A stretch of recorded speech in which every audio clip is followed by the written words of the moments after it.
আচলতে আপুনি সাপ্লাই কৰিবলৈ দিছিল সেই আচলতে মই সাপ্লাই কৰাই নাছিল আৰু আপোনালোকৰ সন্তান পিংকুৰ ভুলালতো ড্ৰাগছ লোৱা নাই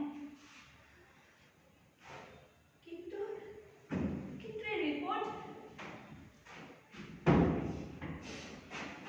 এই ৰিপোৰ্ট সম্পূৰ্ণ মিছা আসলে ডক্টৰ নন্দা আমাৰ অ্যাসোসিয়েশন মেম্বাৰ আৰ তেখেতক আলোচনা কৰি আমি এটা ভয় বনাই দিবলৈ তেখেতক কৈছিল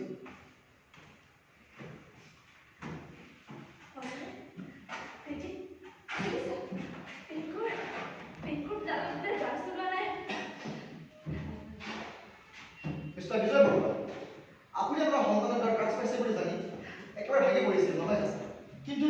আপুনি এবাৰ ভাবিছা নাছিল যে আপুনি যে ড্ৰাগছ সাপ্লাই হোৱা হ'লে কিমানজন ব্যক্তি মাতি ভাগি পৰিলে কিমানটা জীৱন অকালে শেষ হৈ পৰিলে I am sorry. I am really sorry. আজিৰ পৰাই এইবিলাক বাদ দিলোঁ কিন্তু মণিপুৰৰ যি চাহাবে মোলৈ মাল পঠায় তেওঁতো মোক এৰি দিব তাৰ কাৰণে চিন্তা নকৰিব আৰু ব্যৱস্থা আমি কৰিম আমি ইতিমধ্যে বহু কেইজনক এনেদৰে হৰপথলৈ ঘূৰাই আনিছোঁ আৰু মেম্বাৰসকলে উত্তৰ পূৰ্বাঞ্চলৰ চৌকিত থাকি তেওঁলোকৰ কাম চলাই আছে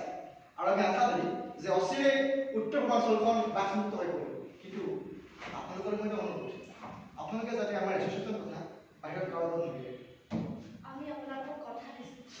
কিন্তু যি কামটো যেনে আইনে কৰিব পাৰে সেই কাম জানো আপোনালোকে কৰিব পাৰিব চাওক তাকো আইনৰ পৰা লুকুৱাই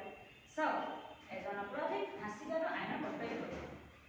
শাস্তি নিদিয়াকৈ যদি কোনোবা আইন জগতৰ পৰা আঁতৰি আহিব পাৰে তেনেহ'লে তেওঁ শাস্তিটো অৰ্থক উদাহৰণস্বৰূপে এখেতে আইনৰ জগত শাস্তি পাব লাগে আইনৰ আমাৰ মাজত পাৰ্থক্য এই নিদিয়ে আৰু আমি আমাৰ অভিযানত সফল হ'মেই যদিও ক'লেও আপোনালোকে আমাক সহায় কৰে আমি আপোনালোকক সম্পূৰ্ণ সহায় কৰিম থেংক ইউ ছ' মাছ এতিয়া আমি আহোঁ এইবাৰ আমাৰ টাৰ্গেট হ'ব মণিপুৰৰ এই চাহেব বেদান্ত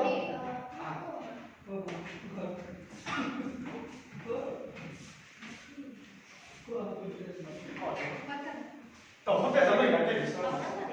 মই এই কামবিলাক চা মই তহঁতৰ মাজলৈ আকৌ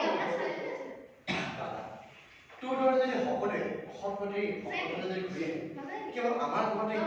সমগ্ৰ দেশতে সন্ত্ৰাসা আঁতৰি আকৌ নতুন প্ৰভাৱ